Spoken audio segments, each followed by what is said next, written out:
Hi everyone, it's Mrs. Kumar, the librarian at YV. Welcome to the extended essay portion of your IB program. You probably have a lot of questions and I hope to answer most of them, if not all of them here today. So let's get started. What is the extended essay?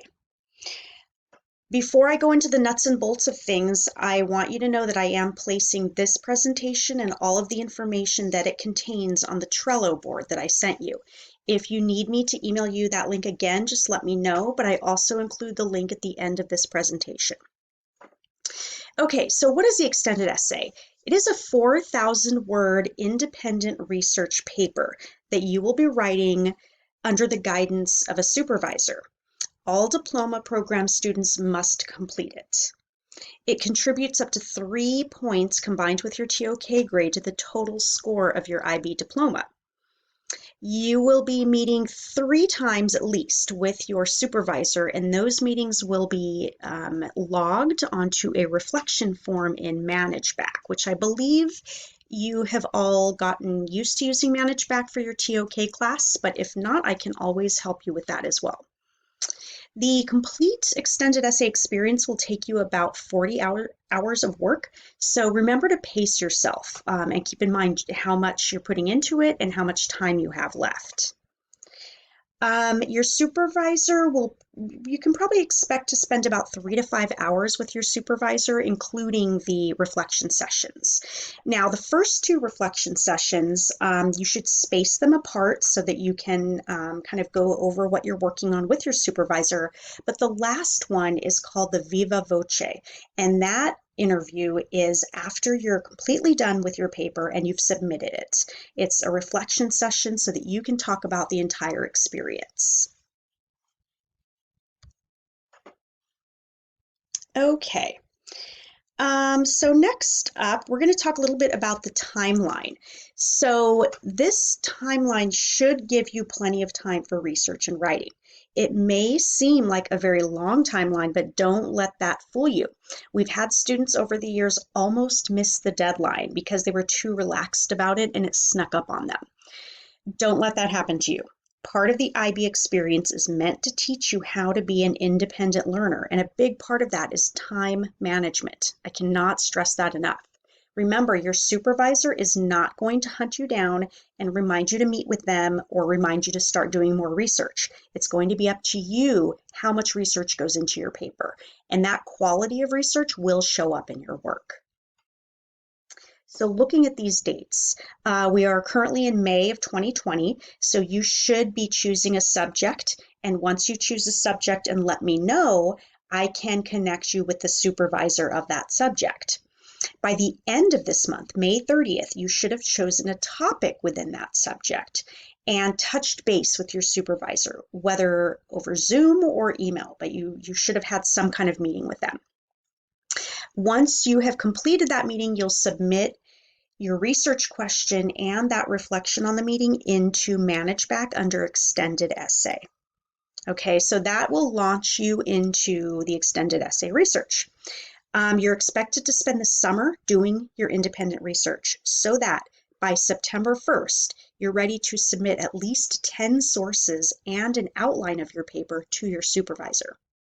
Okay, now by September 30th, you will have completed another session with your supervisor and you'll be logging that into the reflection space in ManageBack again.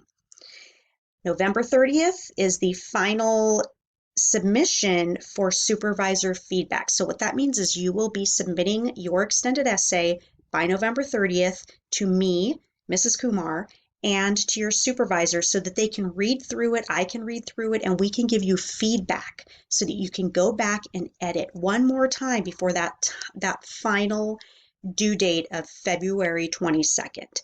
Okay, that is the final revised extended essay due date.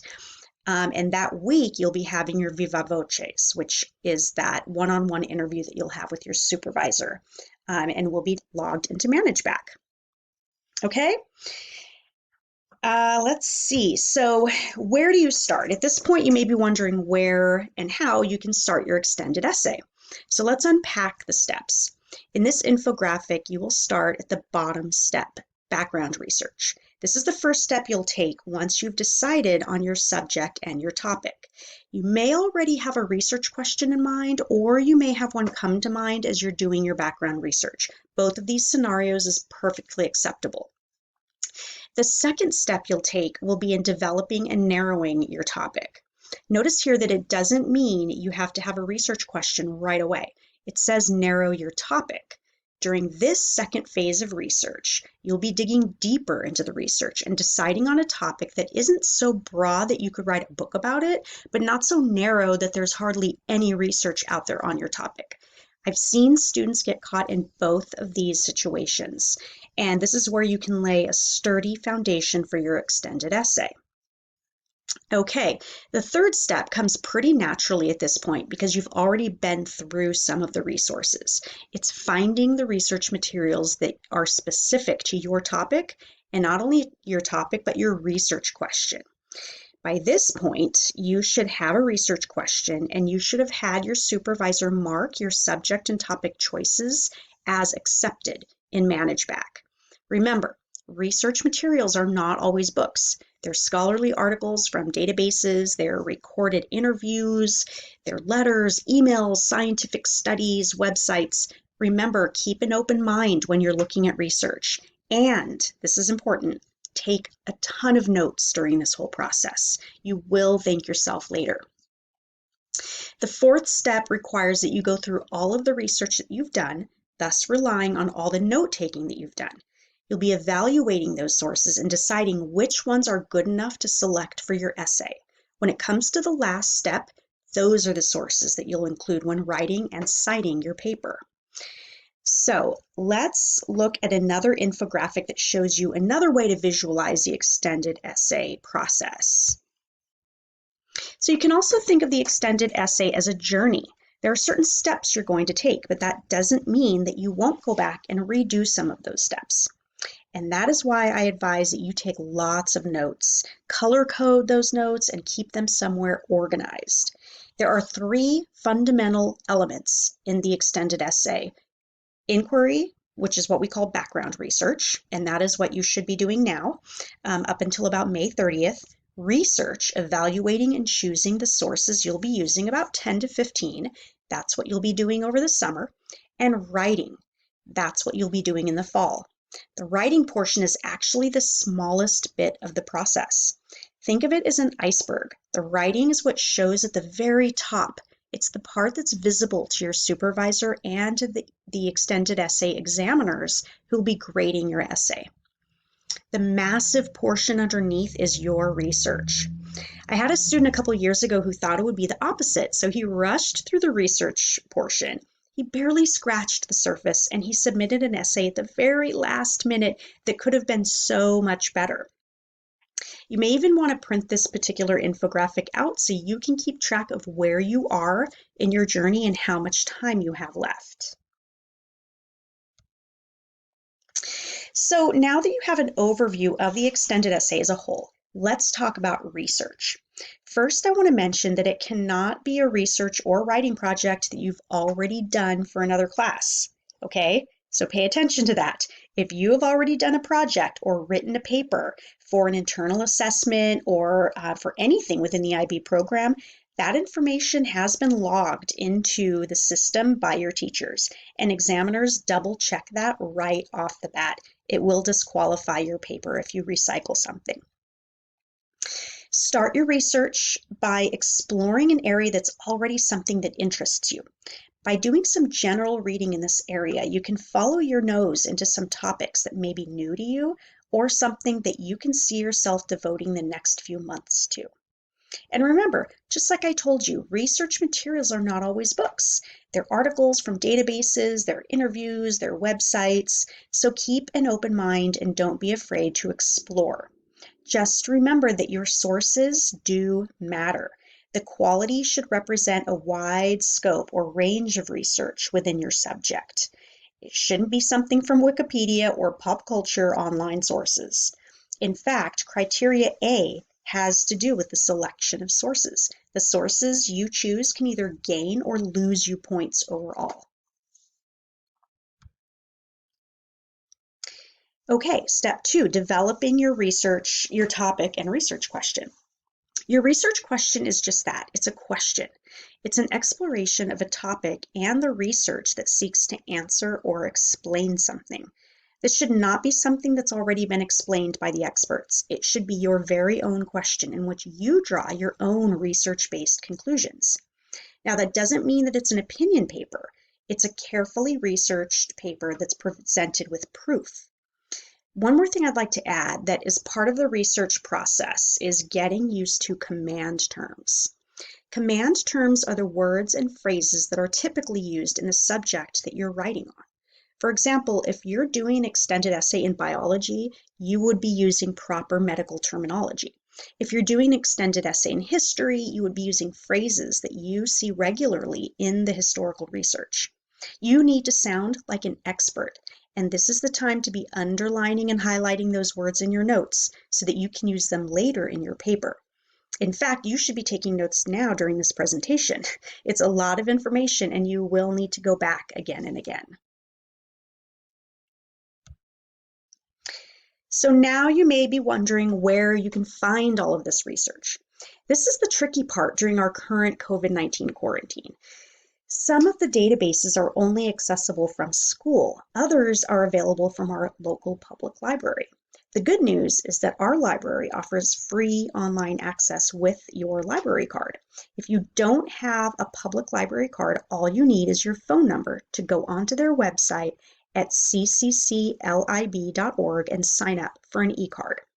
This gives you full access to ebooks, audiobooks, databases, everything. It's a fantastic resource.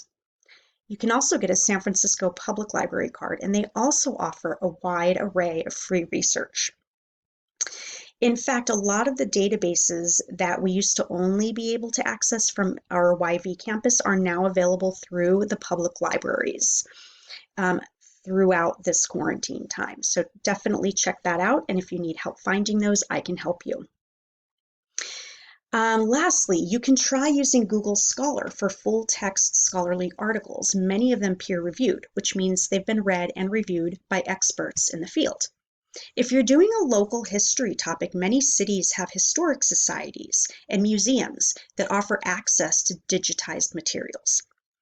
And a side note on Wikipedia, scroll to the very bottom of most Wikipedia articles and you will see where all of that research came from. So you can go to those links, research them on your own, and use those links as your citations. This is a great little tactic called data mining.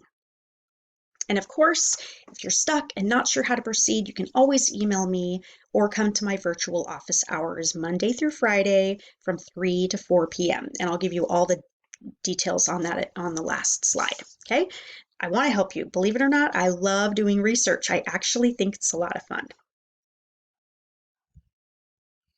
Okay, once you've made your topic and question choices, you'll be organizing your data into an outline, and this includes your bibliography, also known as the works cited page, that you will be handing in to your supervisor by September 1st. Everything at that point needs to be referenced. It's a good way to avoid unintentional plagiarism. A quick word on academic honesty. Most plagiarism is unintentional. It can easily happen if you forget to cite a source, if you paraphrase an idea that you didn't actually think of yourself, or even just adding sources to your works cited page that aren't actually used in your paper. By taking notes, you avoid that. Just to give you an idea of what gets flagged, 49 out of 55 of last year's psychology extended essays were flagged for academic dishonesty. 49 out of 55. Many of these were because the student added sources to their bibliography that they didn't actually use in their paper. They just used it as filler at the end of the essay, or because they used really long passages as filler throughout the paper. These inconsistencies are considered infractions, so make sure you have a good handle on the sources you're using and how you're citing them. Now don't worry, I'm recording a presentation on MLA citations and I'll be sending that to you as well so that you get familiar with how it all works. So now that we've gotten familiar with the research portion of the iceberg, let's look at the mechanical requirements of the extended essay in terms of structure. You'll need a title page, a table of contents page, a main body, a conclusion, and a works cited or bibliography page. That's what the references are. You do not write your name or the name of your school on the title page. So make note of that. You do not put your name or the name of our school on the title page. I've had students forget that, or they didn't hear me when I told them that, and they did it anyway, and it loses you points. Okay? One tip that may be helpful is when it comes to writing your paper, write the introduction when you're all done with your essay. You'll be surprised at how much easier it is to introduce your research when you've already written it. You'll also use the introduction to prove your essay's worthiness to the examiner. So you want to write something like, quote, this research question is worthy of investigation because, and then you'll add your rationale. So you want to always remind the examiner of why you're doing this research and why it's so important. Your main body will contain 3,000 to about 3,500 words. The other 1,000 words will be in your introduction and your conclusion. Here is where you need to show your analysis. Remember to have many conclusions throughout this section in order to make a firm case. Your conclusion reiterates your findings and reestablishes a connection between your research question and the main body. Lastly, you'll include your references, also known as your bibliography or works cited page. Okay, so that about sums it up. All of this information, including the grading criteria, is included in an extended essay student handout that I will be pinning to our Trello board and also emailing out to you. So please remember to check your mdusd.net emails because I will be sending out really important information on the extended essay. Your supervisor and I are here to help you, so please don't hesitate to reach out. I have my email address. I actually check both of these addresses. The first one is Kumara, Kumara at mdusd.org, or you can email me or hop in on my virtual office hours via Google Hangouts at kumara@mdusd.net. And I'm on every day from Monday through Friday from 3 to 4 p.m. Okay, I'll talk to you all later and good luck.